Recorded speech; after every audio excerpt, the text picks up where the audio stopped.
अस्सलाम वालेकुम नाजरीन। इस किस के आगाज में अर्तुल के सिपाही एक जगह खड़े थे।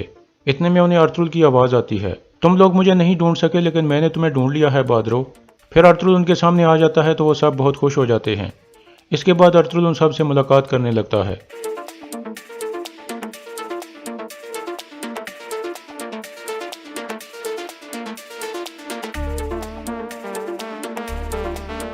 इतने में बामसी सोने की कमान देखकर पूछता है, ये सोने की कमान कहाँ से आई सरदार, और वो मंगोल आपको कहाँ ले गए थे।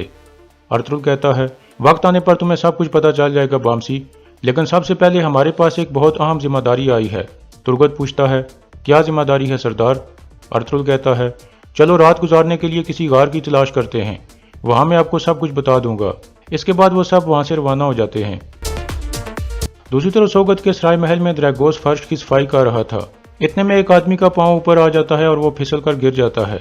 फिर वो गुस्से में ड्रैगोस को पकड़कर कहता है, क्या तुम्हें नजर नहीं आ रहा, अब तुम अपनी जुबान से फर्श को साफ करो। यह देखकर इल्बिल्गे कहती है, छोड़ दो इस गरीब को।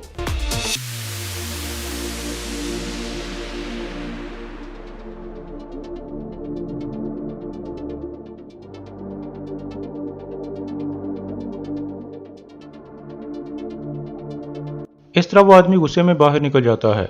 फिर इल्बिल्गे ड्रैगोस की मदद करके उठाती है। ड्रैगोस कहता है, शुक्रिया, क्या मैं आपके लिए कुछ कर सकता हूँ। इल्बिल्गे पूछती है, क्या तुम घंटी बजाने वाले हो। ड्रैगोस कहता है, घंटी के अलावा मैं लोगों की खिदमत करता हूँ और सफाई करता हूँ, और अगर वक्त मिले तो अपने मालिक मकीज के घर की भी सफाई करता हूँ। अताज पूछता है, क्या ये मकीज वही रूमी आदमी है जो अर्तुल के बाजार का इंचार्ज है। ड्रैगोस कहता है, जी हाँ हुजूर, वो 10 साल से ईमानदारी से उनकी खिदमत कर रहा है, अगर उसने ऐसा ना किया होता तो वो आज जिंदा ना होता। अताज पूछता है, उसे कौन कत्ल करता, क्या अर्तुल साहब, या उनका बेटा गुंदुज, या फिर आर्तुक साहब। ड्रैगोस कहता है, आपके लिए बेहतर होगा कि आप इस गरीब घंटी वाले की नसीहत सुन लें और गुंदुज साहब से दूर रहें।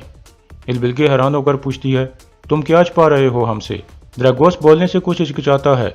इतने में इल्बिल्गे सोने का एक सिक्का निकालकर मेज पर रखती है और दोबारा पूछती है, हमें क्यों गुंदुज से दूर रहना चाहिए। ड्रैगोस कहता है, वो अर्तुल साहब का सबसे पहला बेटा है, अर्तुल साहब उसके लिए जान दे भी सकते हैं और जान ले भी सकते हैं। इल्बिल्गे कहती है, अगर तुम मेरे लिए मजीद मालूमात लाओगे तो तुम्हें मजीद सोना मिलेगा। ड्रैगोस शुक्रिया अदा करके दोबारा सफाई करने लगता है। फिर अताज कहता है, मैंने आपको बताया था कि हम इन लोगों पर एतबार नहीं कर सकते, अर्तुल यहाँ बादशाह की तरह रहता है। मैंने आपको बताया था कि वो हमारी या रियासत की बात नहीं सुनेगा, अब आपने खुद सुन लिया है। यह सुनकर इल्बिल्गे सोच में पड़ जाती है। इतने में ड्रैगोस का आदमी थियो अंदर दाखिल होता है और ड्रैगोस को इशारा करता है कि काम हो गया है। ड्रैगोस मुस्कुराने लगता है। इसके बाद रात का वक्त हो जाता है। अर्तुल और उनके साथी ये गार में मौजूद थे। बामसी पूछता है, मेरे सरदार, महल में वो संदूक क्यों इतना ज्यादा अहम है। अर्तुल कहता है, वो सिर्फ एक संदूक नहीं है बामसी, वो हमारी नस्लों का मुस्तकबिल और हमारी तुर्क रियासत की सलामती की गारंटी है। अभी के लिए ये मालूमात आपके लिए काफ़ी है। तुर्गत पूछता है, हम वो संदूक कैसे हासिल करेंगे सरदार, और वो महल में किस जगह पर है। अर्तुल कहता है, वहाँ एक खुफिया रास्ता है, आप उसी खुफिया रास्ते से संदूक तक पहुँचेंगे। इसी दौरान मैं अमीर बाउद्दीन के साथ बातचीत करूंगा। खुफिया रास्ते में आपको एक आदमी मिलेगा, वो किसी वक्त हमारा दुश्मन था लेकिन अब वो हम में से एक है। यह सुनकर तुर्गत और बामसी सोच में पड़ जाते हैं। काई कबीले में आयमा खातून खाना तैयार कर रही थी। सावजी पूछता है, क्या आप उमर कबीले के बारे में जानती हैं दादी। आयमा खातून कहती हैं, वो काफ़ी जाना पहचाना कबीला है बेटा, उन्होंने मंगोलों की इताअत कर ली है, इसलिए वो रियासत को जिंदा रखने के लिए फिक्रमंद हैं और यह उनकी सबसे बड़ी गलती थी। गुंदुज कहता है, वो औरत हमारे कबीले में आई और जासूसी की, अब वो जल्द दूसरे कबीलों में भी जाएगी दादी, क्या हम बैठ कर देखते रहें। आयमा खातून गुस्से में कहती हैं, तुम सुकून रखो गुंदुज, बेहतर है कि तुम अपने बाबा की वापसी का इंतजार करो। इतने में आयमा खातून पूछती हैं, उस्मान कहाँ है, क्या उसे पता नहीं कि ये शाम के खाने का वक्त है। गुंदुज और सावजी लाइमी का इज़हार करते हैं। इसी दौरान उस्मान सोगत के सराय महल में पहुंच चुका था। एक सिपाही उससे पूछता है, उस्मान तुम यहाँ क्या कर रहे हो। उस्मान कहता है, मैं इल्बिल्गे खातून से मिलने आया हूँ, क्या वो यहीं है। सिपाही कहता है, हाँ, लेकिन उसके सिपाही तुम्हें अंदर नहीं जाने देंगे। उस्मान आगे बढ़ते हुए कहता है, मैं अंदर पहुंच जाऊंगा। उस्मान इल्बिल्गे के कमरे के बाहर पहुंचता है तो उसके सिपाही पूछते हैं, तुम यहाँ क्या कर रहे हो बच्चे। उस्मान कहता है, मैं इल्बिल्गे खातून से कुछ बातें करना चाहता हूँ, उन्हें बताओ कि अर्तुल साहब का बेटा उस्मान आया है। यह सुनकर एक सिपाही कहता है, चले जाओ लड़के, हमें गुस्सा ना दिलाओ और अपने आप को कोई नुकसान ना पहुंचाओ।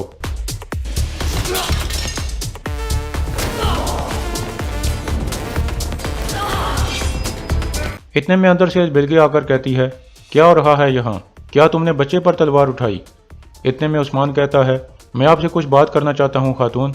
बिल्गे कहती है, आओ उस्मान, अंदर चलकर बात करते हैं। फिर वो दोनों अंदर चले जाते हैं। बिल्गे कहती है, बोलो उस्मान, मैं सुन रही हूँ। उस्मान कहता है, पहले आप अपने ज़मीर की आवाज़ सुनो। आपने मेरी जान बचाई, उसके लिए मैं आपका शुक्रगुजार हूँ। आपको मेरे बाबा ने इतनी इज्जत दी, आपने ये सब क्यों किया? आपने अपनी हद अबूर की है। बिल्गे कहती है, तुम्हारे बड़े भाई गुंदुज ने अपनी हद अबूर की है। उस्मान कहता है, आपके बाबा ने डाकू की तरह खेमे में घुसने की कोशिश की और मेरा भाई अपना गुस्सा काबू न कर सका, लेकिन आपने झूठ बोलकर हमारा एतमाद तबाह कर दिया है। आपने हमें बेवकूफ़ बनाया। क्या आप जानती हैं कि मेरे बाबा आपकी हिफाजत के लिए अपनी जान भी कुर्बान कर सकते थे, लेकिन अब मुझे अफसोस है कि मेरे बाबा को कितना बुरा लगेगा। काश आप मुझे जंगल में छोड़ देती ताकि हम आपकी असलियत ना देख पाते। यह कहकर उस्मान बाहर निकल जाता है और बिल्गे काफ़ी परेशान हो जाती है। दूसरी तरफ गार में बामसी कहता है, सरदार, हमने मंगोलों को हमेशा सबक सिखाया है। मुझे कोई परवाह नहीं कि अगर वो हज़ारों की तादाद में भी आ जाएं, लेकिन अगर सल्जूक खत्म हो गए तो फिर हम क्या करेंगे? अर्तुगरुल कहता है, तुर्क पानी और खुराक के बगैर रह सकते हैं, लेकिन वो एक रियासत के बगैर नहीं रह सकते। अब वक्त आ गया है कि हम अपने ईमान और इंसाफ से दुनिया पर हुक्मरानी करें। हम सोगत में अपनी एक आज़ाद रियासत बनाएंगे। गिदरों ने अनातोलिया को प्लेट में रखकर मंगोलों के हवाले कर दिया है। अब हम अपनी खुद की एक रियासत कायम करेंगे और इस मकसद के लिए अपनी जानें भी कुर्बान कर देंगे। यह सुनकर अर्तुगरुल के साथी पुरजोश हो जाते हैं। इसके बाद सुबह का वक्त हो जाता है। अर्तुगरुल अपने साथियों के साथ कोनिया की तरफ रवाना हो जाता है।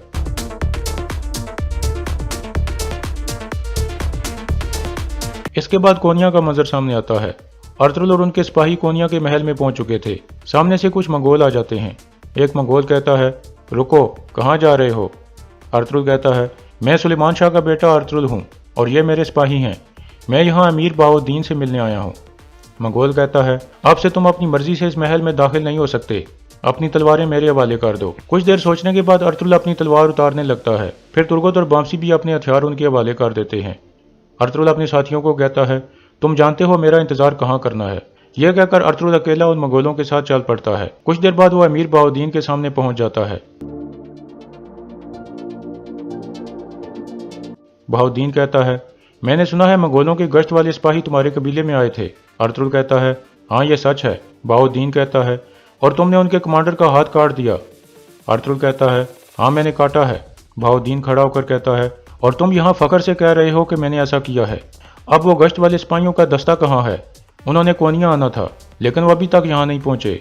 अर्तुगरुल कहता है, वो बदतमीजी से मेरे कबीले में दाखिल हुए और मेरे मेहमान की बेइज्जती करने की कोशिश की। मैंने वही किया जो ज़रूरी था। बाकी तुम उन सिपाहियों से पूछ लेना जब वो यहाँ पहुँचेंगे। बहाउद्दीन कहता है, अगर तुमने कुछ ऐसा किया है जिसने रियासत को खतरे में डाला तो तुम अपनी जान खो दोगे अर्तुगरुल, ये मत भूलना। दूसरी तरफ तुर्गत और बामसी वो खुफिया रास्ता तलाश करने में मसरूफ थे जो संदूक की तरफ जाता था। काफ़ी देर की तलाश के बाद तुर्गत एक रोशनी वाले दिए को देखकर कहता है, यह कुछ अजीब लग रहा है। फिर तुर्गत उसे दबाता है तो एक खुफिया दरवाज़ा खुल जाता है और वह दोनों अंदर दाखिल हो जाते हैं।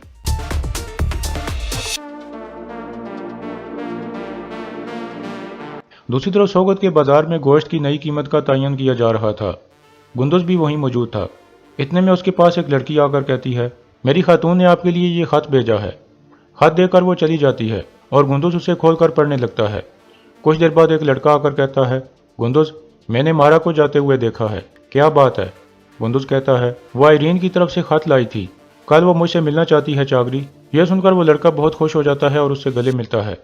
इतने में मकीस बुलंद आवाज में कहता है, भेड़ के 1 किलो गोश्त की कीमत 2 सल्जूकी दिरहम होगी। यह सुनकर आम लोग बहुत खुश हो जाते हैं, लेकिन ताजिर काफ़ी परेशान हो जाते हैं और इस कीमत पर एतराज़ करने लगते हैं। हकीम आर्तू कहता है, अर्तुगरुल साहब ने कभी आपको मुश्किल में नहीं छोड़ा और आगे भी वो आपका साथ नहीं छोड़ेंगे। इतने में द्रैगोस का एक आदमी कहता है, यह सच है कि अर्तुगरुल साहब ने 10 साल से हमारा साथ नहीं छोड़ा, लेकिन इससे पहले उनका सामना मंगोलों से भी नहीं हुआ। फिर दूसरा आदमी कहता है, और इससे पहले मंगोलों ने टैक्स को भी डबल नहीं किया था। फिर तीसरा आदमी कहता है, और इससे पहले अर्तुगरुल साहब ने मंगोलों के कमांडर का हाथ भी नहीं काटा था। यह सुनकर ताजिर मजीद शोर शराबा करने लगते हैं। फिर हकीम आर्तू कहता है, आप परेशान ना हो, अर्तुगरुल साहब इस मसले के हल के लिए कोनिया गए हैं, वो कोई ना कोई हल निकाल लेंगे। अगर आपको कोई एतराज़ है तो आप अर्तुगरुल साहब से बात कर सकते हैं। यह सुनकर ताजिर गुस्से और नाराज़गी में वहाँ से चले जाते हैं। दूसरी तरफ तुर्गत और बामसी खुफिया रास्ते में जा रहे थे कि सामने से मंगोल आ जाते हैं। एक मंगोल कहता है, तो तुम खुफिया रास्ते में आ गए हो, یہاں آنے والے زندہ واپس نہیں جاتے۔ یہ کہہ کر وہ حملہ کر دیتے ہیں۔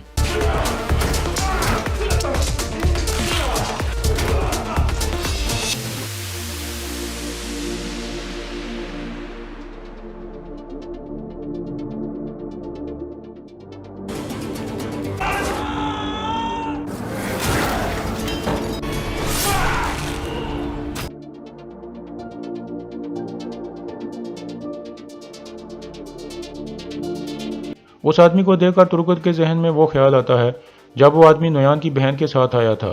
یہ سوچ کر ترگت کہتا ہے، مرگن تم؟ دوسری طرف ارطغرل کہتا ہے، میں نے وہی کیا جو ہماری روایات کہتی ہیں۔ میں اپنی جان کھونے کے لیے ذرا برابر بھی خوفزدہ نہیں ہوں، یہ تمہیں پتہ ہونا چاہیے۔ اب میں سلطان کے ساتھ ٹیکس کے مسئلے پر بات کرنا چاہوں گا۔ میں نے کئی سالوں سے سوگت میں نظام قائم کیا ہے، ٹیکس ڈبل ہونے سے نظام خراب ہو جائے گا۔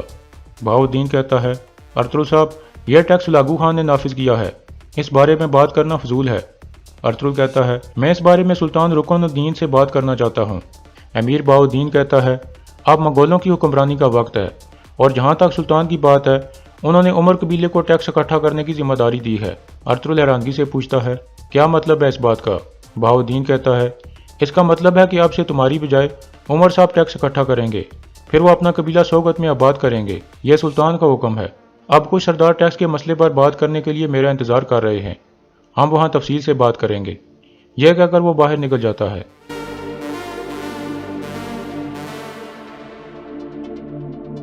دوسری طرف مرگن کہتا ہے، ابھی دوسری باتوں کا وقت نہیں ہے۔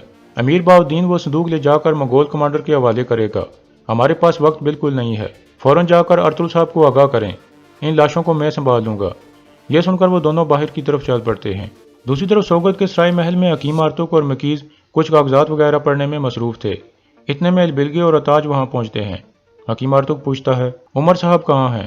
البلگے کہتی ہے، وہ تھک گئے ہیں، انہیں آرام کی ضرورت ہے، اب سے اپنے بابا کی ذمہ داری میں پوری کروں گی۔ حکیم آرتوک کھڑا ہو کر کہتا ہے، البلگے خاتون، میں آپ کو بتانا چاہتا ہوں کہ میں ایک حکیم ہوں، مجھے اجازت دیں کہ میں آپ کے بابا کا معائنہ کروں۔ یہ سن کر اتاج کہتا ہے، اس کی کوئی ضرورت نہیں ہے، ہمارے سردار کچھ ہی دن میں ٹھیک ہو جائیں گے، ہم کسی بھی اعتبار آدمی کو ان کے پاس نہیں جانے دے سکتے۔ حکیم آرتوک کہتا ہے، اتاج صاحب، آپ ہمارے قبیلے میں اچھے طریقے سے نہیں آئے اور ابھی بھی آپ بدتمیزی سے پیش آ رہے ہو۔ پھر البلگے اتاج کو خاموش کرا دیتی ہے۔ حکیم آرتوک کہتا ہے، میں رات تک بازار کے کاغذات مکمل کر کے آپ کے حوالے کر دوں گا، اگر ہر کوئی اپنی حد سمجھ لے تو ہم ایک رات میں یہ کام ختم کر سکتے ہیں۔ البلگے کہتی ہے، بہت اچھے، پھر ہم رات کو بات کریں گے۔ یہ کہہ کر وہ وہاں سے چلی جاتی ہے۔